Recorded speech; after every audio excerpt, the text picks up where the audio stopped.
พึ่งพากันตั้งใจสำรวมจิตใจของตนให้แน่วแน่การนี้เวลานี้เป็นเวลาที่เรามาประชุมพร้อมเพรียงกันเพื่อฝึกฝนกายวาจาใจ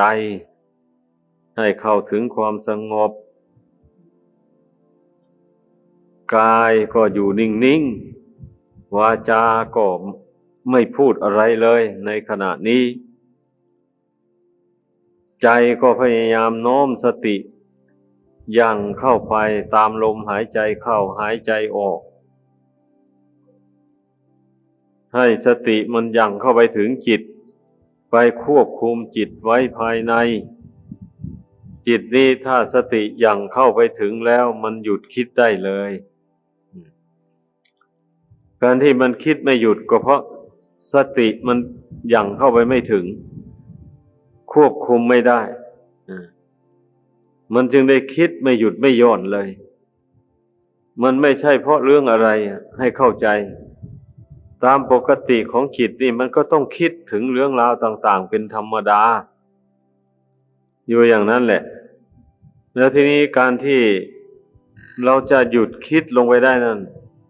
ก็เมื่อสติเนี่ยมันยั่งเข้าไปถึงจิตได้เลยเมื่อสติมันยั่งเข้าไปถึงจิตแล้วมันหยุดคิดได้ลองทำดูต่างคนต่างต้องทำถ้าเราไม่ทำกิจเกี่ยวกับการอบรมฝึกฝนจิตใจนี้แล้วก็ไม่ทราบว่าเราจะไปทำอะไรในพระพุทธศาสนานี้นะก็ให้คิดดูให้ดีกิจอันสำคัญที่สุดก็คือการฝึกฝนอบรมกายวาจาจิตนี้เองไม่ใช่ว่ามันจะมีกิจธุระอื่นใดที่สำคัญกว่านี้ไม่มีในพุทธศาสนานี่ก็พระศาสดาที่พระองค์เจ้าได้ทรงตรัสรู้สัมมาสัมโพธิญาณนั่นก็เพราะว่าพระองค์สละราชสมบัติออกไปบวชแล้วก็ฝึกกายวาจาใจของพระองค์ให้สงบระงับจากกิเลสบาปประธรรมอันหยาบๆต่างๆไปทีแรกนี่นะต่อไปก็เพียรพยายามระงับกิเลสอย่างกลางต่อไปก็เพียรพยายามระงับกิเลสอย่างละเอียดสุขุมให้มันหมดไปสิ้นไป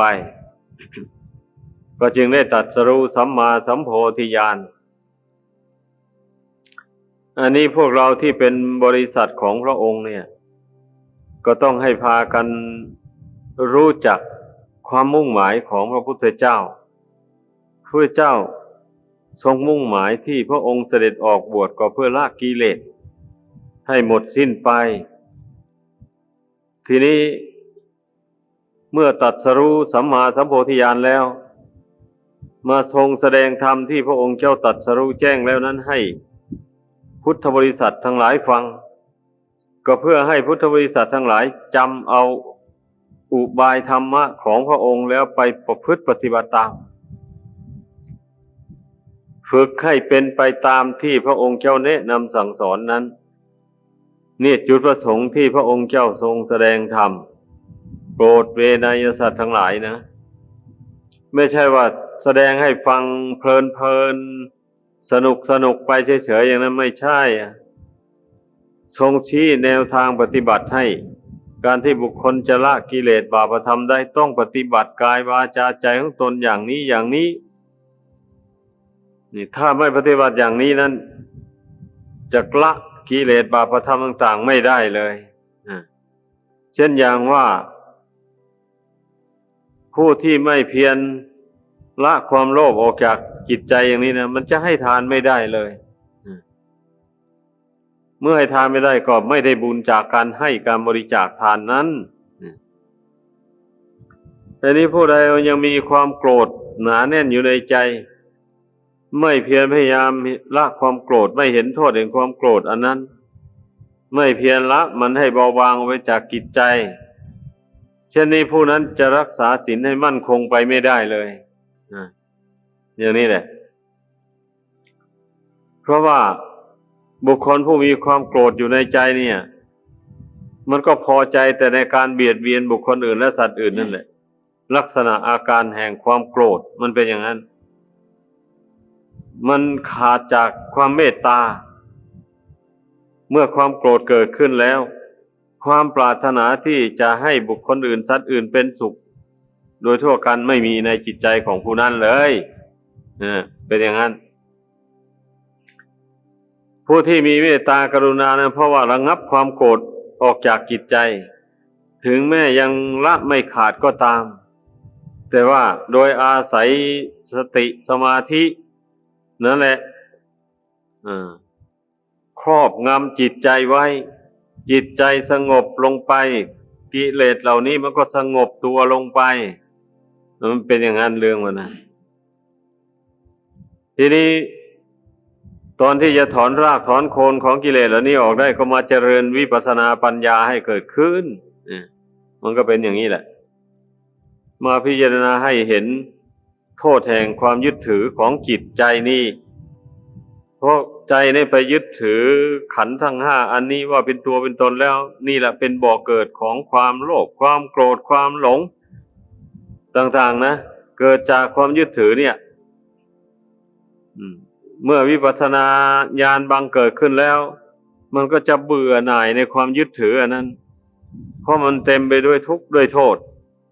นี่แหละเมื่อมันเบื่อหน่ายมันก็คลายความยึดความถือออกได้มันจึงสามารถที่จะถอนรากเหง้าของความโลภความโกรธออกไปได้นี่เป็นอย่างนี้ทั้งนี้และทั้งนั้นก็เนื่องมาแต่จิตใจมันหลงมันเมามานับชาติไม่ถ้วนแล้วนี้ดังนั้นเมื่อเราไม่มาฝึกให้มันสงบระงับแล้วมันจะเกิดปัญญาได้อย่างไร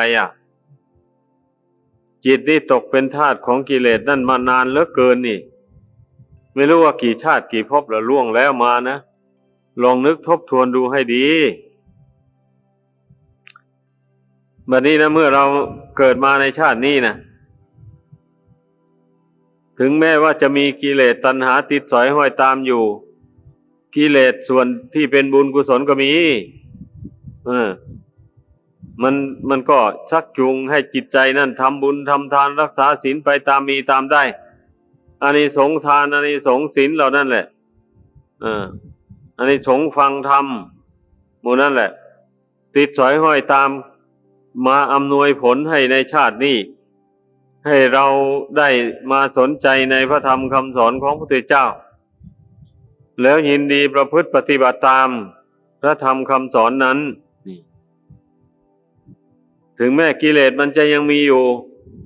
ไอ้กิเลสส่วนที่เป็นบุญเป็นกุศลมันก็มีเรื่องมันนะมันไม่ใช่มีแต่กิเลสที่จะก่อให้เกิดบาปให้ทำบาปทุกอย่างไปเลยไม่ใช่นะกิเลสให้เป็นบุญเป็นกุศลก็มีให้เข้าใจอย่างนั้นคือบุคคลสร้างบุญบารมียังไม่เต็มบริบูรณ์ตราบใดแล้วกิเลสนี่มันมีอยู่ตราบนั่นแหละแม้บุคคลจะสร้างบุญกุศลมากมายอย่างไรก็ยังมีกิเลสติดตามไปอยู่นั่นแหละแต่ว่ากิเลสที่ติดตามผู้นั้นไปมันทั้งเบาบางไปแล้วคนที่สั่งสมบุญมากๆเข้าไปแล้วไอ้กิเลสส่วนที่จะเป็นบาปอกุศลนั้นมันคงระงับลงไปมันก็มีแต่กิเลสซึ่งไม่สามารถที่จะปั่นจิตให้คิดทำบาปทำกรรมต่างๆได้กิเลสเพียงแต่ว่าดลบันดาลให้จิตใจนั้นคล้องอยู่ในโลกนี้หรือว่าคล้องอยู่ในโลกหน้าอันนี้แหละเรียกว่าท่านกล่าวว่ากิเลสชั้นกลางหรือชั้นละเอียดมันก็ให้คล้องอยู่อย่างนี้แหละเพราะฉะนั้นน่ะผู้ที่มาละกิเลสบาปประทำอันหยาบช้าลามกต่างๆนั้นออกไปจากกายวาจาใจได้แล้วหากว่าไปหยุดนิ่งอยู่เสียไม่พยายามบำเพ็ญข้อวัดปฏิบัติให้สูงขึ้นไปเช่นนี้แล้วใจนี่มันก็จะหวนกลับไปหากิเลสบาปธรรมอันอย่างหยาบนั่นอีกดังนั้นพระศาสดาจึงได้ทรงสั่งสอน ให้เจริญสมถาวิปัสสนาต่อไปเมื่อผู้ใดชำระกายวาจาของตนให้บริสุทธิ์จากบาปจากโทษแล้วนะมันก็เหมาะสมที่จะเป็นภาชนะทองรองรับอาบุญอากุศลอันเกิดจากสมาธิเกิดจากการเจริญปัญญาวิปัสสนานั้นเหมือนอย่างภาชนะที่เขาทำหล่อหลอมด้วยดีด้วยโลหะเงินบ้างโลหะทองคำบ้างอย่างนี้แหละมันก็เหมาะสมที่จะเป็นที่เก็บของแก้วมณีโชติหรือว่าแก้วผลึกเงินทองของมีค่าต่างๆหมดนั้นนะก็ต้องเก็บไว้ในพระอบอันบริสุทธิ์ผุดผ่องอย่างนั้นแหละมันก็จึงสมดุลกันอันนี้ฉันใดบุญกุศลอย่างสูงขึ้นไปที่จะมีอยู่ในจิตใจของผู้ใดได้ใจของผู้นั้นต้องสะอาดปราศจากบาปประธรรมต่างๆผ่านการชำระบาปมาแล้วจิตอย่างนั้นนะมันก็จึงทรงไว้ซึ่งคุณธรรมมันสูงเช่นทรงไว้ซึ่งสมาธิธรรมทรงไว้ซึ่งปัญญาธรรมนี่แหละเราจะทำกิจธุระอะไรต่ออะไรนี่อาศัยสมาธิธรรมนี่แหละเป็นกำลังใจให้ทำธุรกิจการงานต่างๆทั้งที่เป็นส่วนรวมก็ดีเป็นส่วนตัวก็ดีอันจะทำการงานต่างๆมันสำเร็จลุล่วงไปได้นั่นต้องอาศัยสมาธิกับปัญญานี่เองสมาธิกับปัญญานี่เอาไปใช้ในทางโลกก็ได้นี่ทำไมจะเอาไปใช้ไม่ได้ล่ะเพราะเรายังบรรลุถึงซึ่งพระนิพพานก็ไม่ได้ยังไปสวรรค์ก็ยังไม่ได้ก่อนยังอยู่ในโลกนี้ก็ต้องสังคมกับคนในโลกนี้นี่นะเมื่อเราสังคมกับคนในโลกนี้เราไม่มีคุณธรรมอันดีงามอยู่ในใจเป็นกำลังอย่างว่านี่แล้วใจนี่ก็ต้องหวั่นไหวไปตามสังคมนั้นเพราะเรื่องกระทบกระทั่งมันมีอยู่ทมไปการเข้าสังคมนี่นะเรื่องที่จะกระทบกระทั่งให้จิตใจวุ่นวายเดือดร้อนต่างๆนี่มันมีวันนี้ผู้ใดได้บำเพ็ญสมาธิภาวนาบ่อยๆเข้าไปจิตใจมันเข้มแข็งมันสงบนี่มันตั้งมั่นอยู่ในบุญในคุณได้อย่างนี้นะมันก็ไม่หวั่นไหวไปตามเหตุต่างๆที่มันอยู่รอบข้างนั่นเรื่องอะไรกระทบกระทั่งมามันก็ไม่หวั่นไหวตามเพราะมันมีบุญมีคุณเป็นเครื่องอยู่มีสติสัมปชัญญะประคับประคองจิตให้ตั้งมั่นอยู่ในบุญในคุณนั้นเสมอไปนี่แหละเพราะฉะนั้นจึงว่าไม่ควรที่จะไปอ้างโน้นอ้างนี้บางคนอ้างแหละฉันไม่มีเวลาจะทำสมาธิภาวนาเพราะมีธุรกิจการงานภายนอกนี่มากมายเหลือเกินเช่นพวกพ่อค้าพาณิชย์ต่างๆวันนี้ยิ่งอ้างใหญ่ไม่มีเวลาเลยมีแต่คิดอ่านการงานเรื่องการค้าการขายอยู่อย่างนั้นถ้าไม่คิดอย่างนี้มันก็จะเสียหายจริงๆอะไรหมู่นี้แหละแล้วก็อ้างนั้นแล้วก็เลยไม่สนใจในการทำสมาธิภาวนาเลยอันนี้ไม่ถูกต้องการที่คิดอย่างนั้นคิดอย่างนี้ดีกว่าคิดว่าเราจะฝึกหัดจิตใจนี้ให้สงบให้ตั้งมั่นเป็นสมาธิตามคำสอนของพระพุทธเจ้าเพื่อจะได้ไปต่อสู้กับการงานต่างๆที่เรากำลังดำเนินอยู่จะไม่ได้เดือดร้อนจะไม่ได้หวั่นไหวเป็นทุกข์ไปตามกิจการงานอุปสรรคของการงานบางสิ่งบางอย่างก็สามารถที่จะแก้ไขให้มันลุล่วงไปได้ด้วยดีเพราะคนเราถ้าหากว่ามีใจตั้งมั่นแล้วปัญญามันมีพร้อมแหละนึกคิดอะไรขึ้นมาอย่างนี้เรื่องนั้นก็ปรากฏเด่นขึ้นมาเลยถ้าคนมีสมาธิเป็นฐานที่ตั้งอยู่แล้วนะพอนึกคิดอะไรขึ้นมาเนี่ยเรื่องนั้นก็กระจ่างแจ้งขึ้นในใจทันทีนี่การที่ใจเห็นแจ้งอย่างนั้นนะท่านเรียกว่าปัญญา อย่างนี้แหละฉะนั้นอันปัญญาเหล่านี้สมาธิเหล่านี้นะเอาไปใช้ได้เลยทำนาทำสวนก็เอาไปใช้ได้ทำการค้าทำราชการงานเมืองทำการช่าง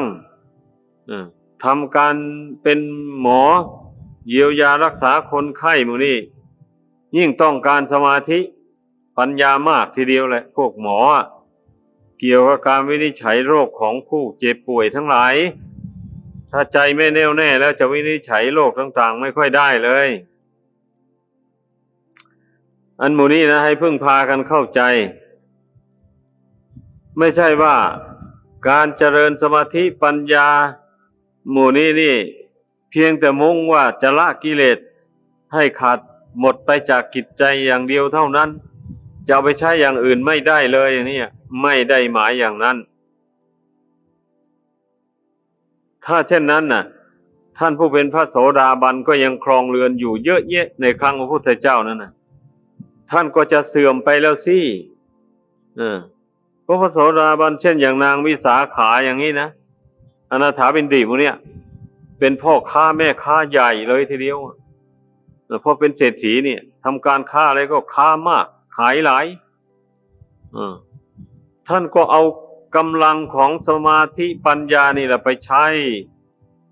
ทำการค้าการขายหาเงินหาทองได้มาแล้วก็บำรุงครอบครัวบ้างแล้วก็ทำบุญถวายทานในพระสงฆ์มีพระพุทธเจ้าเป็นประมุขบ้างทนุบำรุงวัดวาศาสนาไป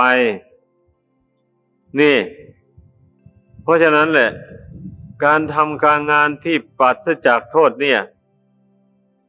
จึงชื่อว่าเป็นทางมรรคทางผลทางหนึ่งที่ท่านเรียกว่าสัมมากัมมันโตการทำการงานชอบนี่ไม่ใช่ว่า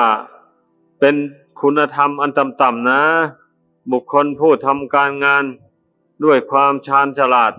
ปราศจากบาปประทำกรรมอันชั่วต่างๆหมดนี้นะถือว่าการงานที่ทำไปนั้นคนเรานี่ถ้าหากว่ามีจิตเจตนาไม่เป็นศีลไม่เป็นธรรมแล้วไม่ว่าการงานใดแหละมันก็เกิดเป็นโทษได้เหมือนกันแหละอย่างเช่นทำนาอย่างนี้นะก็ไปแย่งเอาแดนนาเขาอย่างนี้มันก็จิตเป็นอกุศลขึ้นมาแล้วอย่างนี้แหละถ้าหากว่าไม่ไปแย่งเอาแดนนาเขาแล้วอย่างนี้นาตนมีแดนอยู่ตรงไหนติดต่อกับใครที่ไหนแล้วก็ทำอยู่ในแดนของตนเองนั่นไปอย่างนี้มันก็ไม่เกิดโทษอะไรอย่างนี้แหละแม้ทำสวนก็เหมือนกันนะถ้ามีจิตคิดเป็นอกุศลแล้วมันถ้ามีหนทางแย่งชิงเอาของผู้อื่นมาเป็นของตนอยู่นั่นแหละดังนั้นจึงว่ามันขึ้นอยู่กับจิตดวงเดียวนี่แหละถ้าจิตนี่เจตนาเป็นอกุศลแล้วการทำการพูดอะไรลงไปมันก็เป็นบาปอกุศลไปพูดง่ายๆถ้าหากว่าจิตดวงนี้มันตั้งมั่นอยู่ในบุญในคุณสม่ำเสมอด้วยดีแล้วอย่างนี้มันแม้จะทำการงานอะไรทั้งทางโลกทางธรรมก็ดีจะพูดจาปราศัยเกี่ยวกับการงานทางโลกก็ดีทางธรรมก็ดีหมู่นี้มันก็เป็นไปในทางดีทางชอบทั้งนั้นเลยไม่เสียหายเลยเพราะว่าการทำการพูดของผู้มีคุณธรรมอยู่ในใจอย่างนั้นมันมีสติสัมปชัญญะกำกับไปทุกระยะทุกเวลามันรู้ผิดรู้ถูกอยู่ตลอดไปเมื่อมันรู้ว่านี่มันจะผิดอย่างนี้มันก็ไม่ทำไม่พูดซะเมื่อรู้ว่าอย่างนี้ถูกต้องไม่ผิดก็ทำไปพูดไปอันสติปัญญาตอนนี้นะมันไวที่สุดแหละถ้าไม่ไวแล้วไม่ทันน่ะไม่ทันกับความคิดเป็นอย่างนั้นมันไม่ทันดังนั้นแหละการที่เรามาฝึกหัดสมาธิภาวนาอะไรพวกนี้ก็ฝึกสติสัมปชัญญะเนี่ยให้มันแก่กล้าให้มันเข้มแข็งให้มันว่องไวเช่นเราหัดโน้มสติเข้าไปภายในจิตอย่างนี้นะน้อมเข้าไปให้มันถึงจิตได้จริงๆอย่างนี้เมื่อเราหัดน้อมเข้าไปบ่อยๆสติมันยังเข้าถึงจิตทุกครั้งไปควบคุมจิตได้อย่างนี้ เมื่อเวลามีเหตุอันสำคัญอะไรกระทบกระทั่งมาสติมันก็วิ่งเข้าหาจิตได้ทันทีห้ามจิตได้เรื่องที่ควรจะให้เกิดความโลภความโกรธความหลงความมัวเมามันก็เกิดไม่ได้บัดนี้มันก็ไม่เกิดขึ้นในจิตใจของผู้นั้นเพราะว่าผู้นั้นมีสติควบคุมอยู่ควบคุมจิตอยู่เมื่อจิตตั้งมั่นอยู่ได้ดีไม่หวั่นไหวแล้วมันก็มองเห็นหนทางแก้ไขเรื่องที่เกิดขึ้นนั้นจะเรียกว่าแก้ไขไปโดยในทางสันติไม่ใช่แก้ไขไปในทางที่ให้เกิดบาปเกิดโทษต่างๆอันหมู่นี้นะพระธรรมคำสอนของพระพุทธเจ้าเนี่ยผู้ใดบำเพ็ญให้เกิดให้มีขึ้นในตนแล้วเอาไปใช้ได้ทุกเพศทุกวัยทุกสมัยทุกกาลเลยเรียกว่าใช้ดำรงชีวิตให้เป็นอยู่อย่างสันติเรียกว่าเป็นอยู่อย่างที่ไม่ได้ทำบาปเป็นบุคคลที่เว้นจากบาปได้เมื่อผู้ใดรู้แจ้งในพระธรรมคำสอนของพระพุทธเจ้าเนี่ยดังนั้นแหละผู้ปฏิบัติธรรมในพุทธศาสนาทั้งหลายนะให้พึ่งพากันพิจารณาเหตุผลดังที่พรรณนาให้ฟังมานี่เมื่อเห็นตามแล้วก็พึ่งพากันตั้งอยู่ในอัปปมาทธรรมคือความไม่ประมาทความไม่ประมาทในที่นี้ก็คือพยายามมีสติสัมปชัญญะกำกับความประพฤติทางกายวาจาใจนี่อยู่เสมอไปอันนี้มันมีสมาธิเป็นหลักเนอะให้เข้าใจถ้าหากว่าสมาธิถอนซะแล้วไม่ไหวจริงๆรักษากายวาจาก็ไม่ดีรักษาไม่ได้ดังนั้นน่ะเรื่องสมาธิเนี่ยสำคัญต้องพยายามรักษาไว้ให้ได้ในอิริยาบถทั้งสี่เนี่ยพยายามรักษาจิตให้ตั้งมั่นอยู่เสมอจิตจะตั้งมั่นอยู่ได้ก็เพราะอาศัยสตินั่นแหละอย่างเข้าไปประคับประคองสัมปชัญญะนั่นก็คือตัวปัญญาเมื่อสติระลึกได้สิ่งนั้นแล้วอย่างนี้สัมปชัญญะมันก็รู้แจ้งในเรื่องนั้นว่าเป็นอนิจจังทุกขังอนัตตาเพราะว่าทุกสิ่งทุกอย่างที่มีความเกิดขึ้นเป็นเบื้องต้นแล้วก็แปรปรวนไปในท่ามกลางแตกดับไปในที่สุดเหมือนกันหมดเลยมันไม่มีเกิดมีดับแต่สิ่งที่มันไม่เกิดเท่านั้นแหละให้เข้าใจถ้าสิ่งใดถ้าปรากฏว่ามันมีเกิดขึ้นแล้วสิ่งนั้นที่จะไม่ดับไปไม่มีเลยนี่สัมปชัญญะมันกำหนดรู้ได้รู้ไปตลอดถึงว่ามันไม่ใช่ของตนนะถ้าเป็นของตนมันก็ต้องบังคับได้มันก็ต้องเป็นไปตามใจหวังนี่สัมปชัญญะเนี่ยเมื่ออบรมมากเข้าไปมันก็กลายเป็นปัญญาไปนี่การที่มีสติประคองจิตไว้ให้ตั้งมั่นอยู่ได้นั่นแหละจิตเป็นสมาธิให้เข้าใจการที่จิตสามารถรู้แจ้งในอารมณ์ต่างๆที่กระทบกระทั่งมาทางตาเป็นต้นในขณะนั้น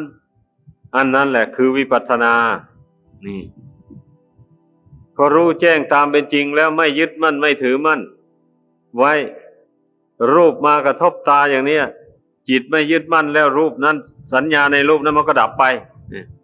เสียงมากระทบหูเนี่ยเมื่อจิตไม่ยึดถือในเสียงนั้นแล้ว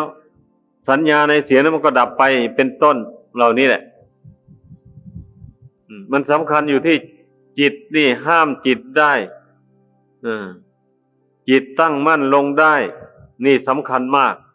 ให้พากันใส่ใจเรื่องนี้ให้มากสังเกตจิตใจของตนให้ได้ว่าใจเรามันหล่อแหละหรือมันหนักแน่นอันนี้ทุกคนต้องรู้เรื่องตัวเองจะให้ผู้อื่นรู้ให้ไม่ได้เมื่อใครรู้ว่าจิตตนนี่ยังหล่อแหละอยู่ยังไม่หนักแน่นพอเนี่ยเอาก็พยายามเพ่งเข้าไปแหละ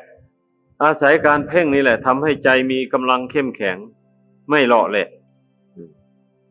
เพ่งเข้าไปภายในมันจะทุกขเวทนาเกิดขึ้นอย่างไรก็อดทนไม่ย่อท้ออย่างนี้นะสู้นี่เพื่อเราจะฝึกจิตนี้ให้มันเข้มแข็งถ้าหากว่าเรากลัวต่อทุกขเวทนา กลัวต่อความกระทบกระทั่งอะไรต่ออะไรอยู่นั่นเนี่ยใจเข้มแข็งไม่ได้เลยจะเป็นคนหล่อแหละอยู่นั่นเรื่อยไปเลยถ้าใจหล่อแหลกนั้นเดี๋ยวก็หมุนไปความรักได้รวดเร็วมากเมื่อพบสิ่งที่ควรจะสิ่งที่น่ารักก็หมุนไปตามความรักนั่นได้อย่างรวดเร็วเมื่อไปเจอเรื่องที่น่าเกลียดน่าชังเอาจิตใจก็หมุนไปทางเกลียดชังนั้นได้ไวเนี่ยเรียกว่าใจเราแหละมันเป็นอย่างนั้นอันคนเรานะมันพ้นทุกข์ไปไม่ได้อยู่ในโลกอันนี้ก็เพราะใจมันหล่อแหละนี่แหละให้เห็นโทษของมันผู้ใดเห็นโทษอย่างนั้นแล้วก็ทำความเพียรสิเพ่งเข้าไปอย่าไปย่อท้อเลยเพ่งไปเพ่งมาจิตนี่เมื่อมันถูกเพ่งเข้าไปมันไม่มีโอกาสจะได้คิดส่งสายไปภายนอกแล้วมันก็สงบลงได้เนี่ยฌานังแปลว่าเพ่งนี่คำว่าเข้าฌานคำว่าเข้าฌานนั่นคือเพ่งจิตนี้เองแหละเพ่งแล้วพินิจไปพร้อมนี่นะเพ่งแล้วเพ่งเข้าไปนี่ก็เห็นอารมณ์คือความคิดความนึกต่างๆนี่มันเกิดดับไปเกิดดับอยู่นั้นไม่มีอะไรจีรังยั่งยืนเลยความคิดความนึกต่างๆความจำความหมายอะไรหมดนี้นะไม่มีอะไรยั่งยืนสักอย่างเดียวเรารู้เราเห็นในขณะเพ่งอยู่นั่นแหละเมื่อเห็นอยู่นั่นแล้วจิตใจมันก็คลายแล้วไม่ยึดไม่ถือเลยใจที่เคยยึดเคยถือเรื่องราวต่างๆมาแต่ก่อนนั้นมันก็วางได้เพราะมันเห็นมันไม่มีแก่นสารอะไรนี่มันเกิดมันดับอยู่นี่แล้วจะไปยึดให้โง่ไว้ทำไมนี่เตือนตนเข้าไปสิยึดไว้มันก็เป็นทุกข์เปล่าๆอย่าไปยึดถือมันเลยตัวเองสอนตัวเองเข้าไปอย่างนั้นนะเพียรสอนตัวเองเข้าไปอยู่นั่นแน่นอนแหละมันต้องวางได้มันต้องวางได้มันต้องอาศัยความเพียรนะใครจะทำให้ใครไม่ได้เนอะเรื่องหมู่นี้นะทุกคนต้องทำเอาเองใครไม่ภาคเพียรสอนตัวเองฝึกตัวเองเข้าไปคนนั้นก็พ้นทุกข์ไม่ได้จะให้คนอื่นช่วยไม่ได้เลยทางพ้นทุกข์ของจิตใจนี่ไอเราช่วยกันเรื่องเงินเรื่องทองเข้าของวัตถุต่างๆภายนอกนั้นเราช่วยกันได้แต่การที่มาช่วยหยิบยกกิเลสออกจากจิตใจของคนเราให้ได้กันนี่ไม่มีทางไม่มีใครช่วยใครได้เลยมีแต่ตัวใครตัวมันเท่านั้นแหละดังนั้นเมื่อทราบอย่างนี้แล้วก็พึ่งพากันจำหลักปฏิบัติอันนี้โดยเฉพาะนี่ไว้ให้มันมั่นคงโดยเฉพาะเรื่องการเพ่งจิตการเข้าโน้มสติเข้าไปควบคุมจิตเนี่ยอันนี้สำคัญมากแม้บุคคลใดที่เจริญกรรมฐานอะไรก็ช่างแหละถ้าหากว่าไม่เพ่งสติเข้าไปให้ถึงจิตควบคุมจิตไม่ได้แล้วกรรมฐานเหล่านั้นก็ไม่สำเร็จประโยชน์อะไรเลยนอนนึงก็พลิกไปในเรื่องอื่นเนี่ยสมมุติว่าเพ่งดูกระดูกอย่างนี้นะเพ่งไปนอนหนึ่งจิตพลิกแล้วไปเห็นสิ่งอื่นภายนอกนู่นอย่างนี้นะนั่นแหละเรียกว่ากรรมฐานมันไม่สำเร็จไปได้เมื่อจิตมันไม่เข้มแข็งแล้วดังนั้นแหละให้พึ่งพากันหัดเพ่งให้ใจเข้มแข็งตั้งมั่นลงไปด้วยดีดังแสดงมาสมควรแก่เวลาขอยุติลงเพียงเท่านี้ขอบคุณที่รับชมหากข้อธรรมนี้ให้แสงสว่างแก่ใจคุณอย่าลืมกดติดตามช่องธรรมให้ดูและกดกระดิ่งเพื่อรับฟังธรรมดีๆทุกวันกดไลค์กดแชร์เพื่อส่งต่อข้อคิดดีๆให้กับคนที่คุณรัก